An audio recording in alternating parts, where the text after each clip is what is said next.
welcome. As usual, I hope you guys are all having an amazing day, but far from usual, this video is going to be done in more of a live manner, at least in the sense that you guys are going to see me live during the video, mainly because I have some major things coming to the channel very, very soon, and I have got to get you guys used to seeing this beautiful face more often. Wow. So be sure to stick around until the end of the video to find out exactly what I'm talking about. But I like to keep my intro short around here, so in this video we are going to be going over 3 different methods of making that money in old school RuneScape, all of which have relatively low requirements, and one bonus method I'm going to show you is an insane, just downright unbelievable method of turning 3 GP all the way into 80 GP on like a pretty consistent basis. It's weird, we'll go over it later. Be sure to stick around until the end of the video for that. Without any further ado, let's get right into it. That's done, right? So the first method that we are going to go over requires you to have a little bit of starting cash as well as access to the Warriors Guild. In order to get into the Warriors Guild, you're going to need a combined total level of 130 in attack and strength.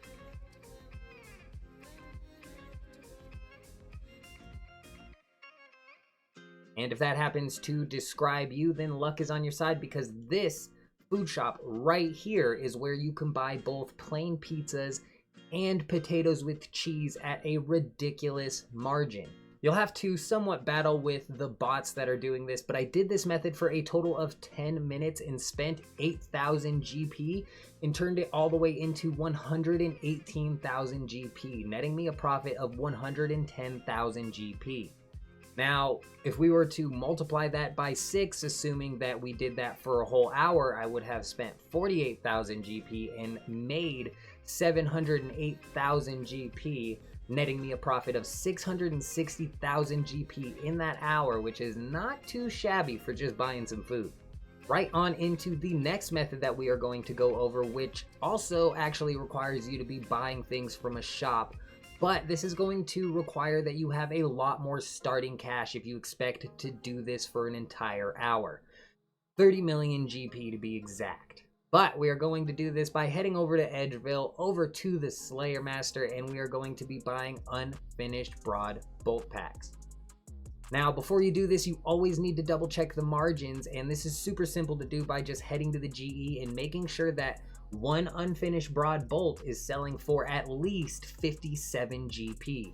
If you can get anything over 57 GP, then you're looking even better than what we did today, because you can see in this example, we were able to sell the unfinished broad bolts for 57 GP each, which is going to make us a profit of 2 GP per bolt, or 200 GP per unfinished bolt pack. Now, the cost of the packs do go up as you buy them, but they should never go up above 5,700 GP per pack, which means technically you're making between 100 to 200 GP profit per pack. But this method can actually be really good because the unfinished bolts are stackable, which means that you'll never have to bank, provided that you have enough money. It took me 2 minutes to spend 1 million GP, which got me 18,000 unfinished broad bolts, and at 57 GP each, this will have made me 26,000 GP in 2 minutes,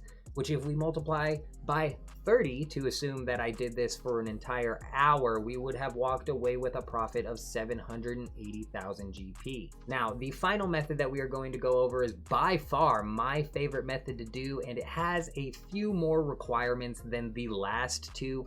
But this method not only gets you around 50,000-ish range experience per hour, but will also profit you a good chunk of money as well. Before we do, I want to talk about some big changes that are coming to the channel in the very near future. We are about to take this channel to the precipice of change. And if you are interested in live FPS games, live MMO games, and are also interested in watching this grow from the ground up into the best the world has ever seen, then buckle up.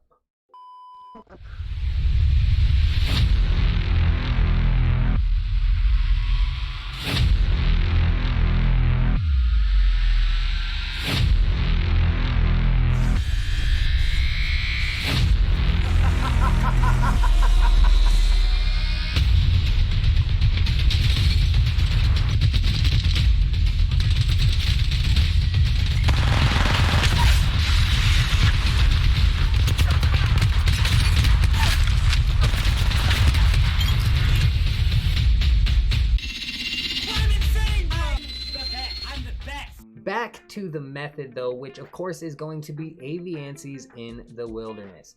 So recently the blowpipe has received a nerf, so we are going to be doing this method in 2 parts. The first hour being with the blowpipe and the second hour being with the room crossbow, just to be scientific. Also, for this method, you're going to want to have at least 55 magic for high alchemy, a decent range level, and the protect from range prayer. You can see the supplies for the blowpipe here, and we are looking at a total of 1.7 million in supplies, most of which is the scales and darts. At the end of the hour, we'll be, subtracting however many darts and scales we used, because we didn't use, obviously, all of these scales and darts, but that will be taking a chunk out of our price check. Also, if you don't know, these avians in the wilderness drop noted adamant bars, and most importantly, they drop ecumenical keys, which can be high out for like 60,000 GP each. And that is where a good chunk of your money from this is going to be coming from. Also, quickly, just in case you don't know, this is how you get to the avians. It's fairly simple. You just, you rub this amulet, you run north, and boom, you're there. Easy peasy. So at the end of this hour, we used around 1,500 scales and 700 darts and some potions and food, totaling 292,000 GP in cost for supplies, which is a real gut punch when it comes to the final price check, especially with the blowpipe not being as good as it used to be.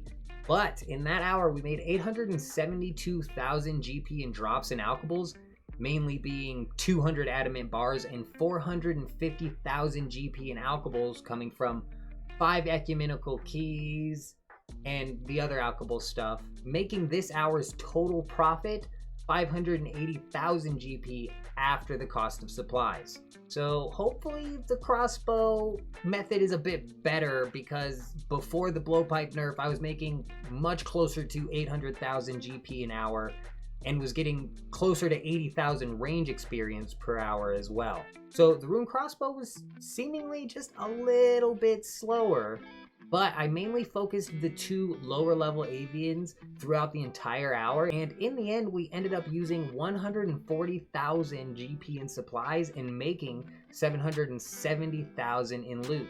Mainly again being the adamant bars at 186 adamant bars and the 369k in alchables, which means that in this hour we profited 630,000 GP, which is 50,000 GP more than when we used the blowpipe, which is not bad at all considering the rune crossbow isn't too much slower of a time to kill than the blowpipe was. The final bonus moneymaker that I have to go over is the strangest thing that I found. So I was just searching through, finding all the shops to see what they sold and see if there was a margin on it, to see if I could make any profit on it, right? And I saw these butterfly jars were selling for 3 GP each from the store, but they were buying for 80 GP each in the GE, and I was like, there's no way this is real, right? There's no way this is real. And there is a caveat to this, and I'll explain in a second. And so I went over to Yanil, and I was like, okay, this is pretty slow banking. I'm not getting, a whole lot of these done. Maybe that's why there's such a big margin on this. People don't feel like running back and forth.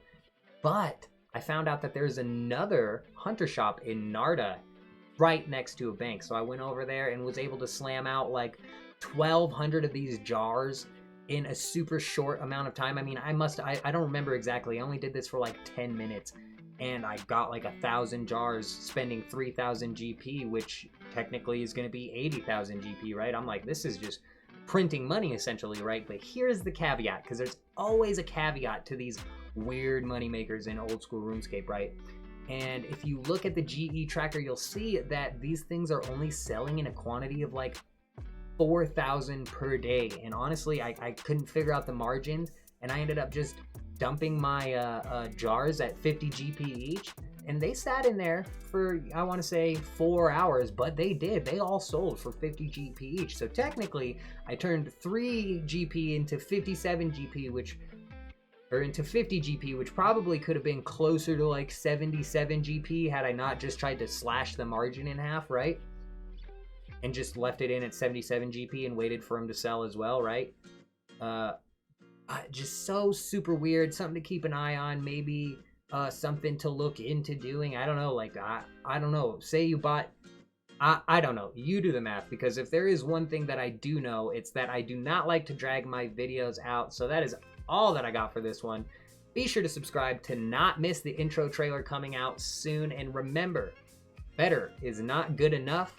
The best is yet to come.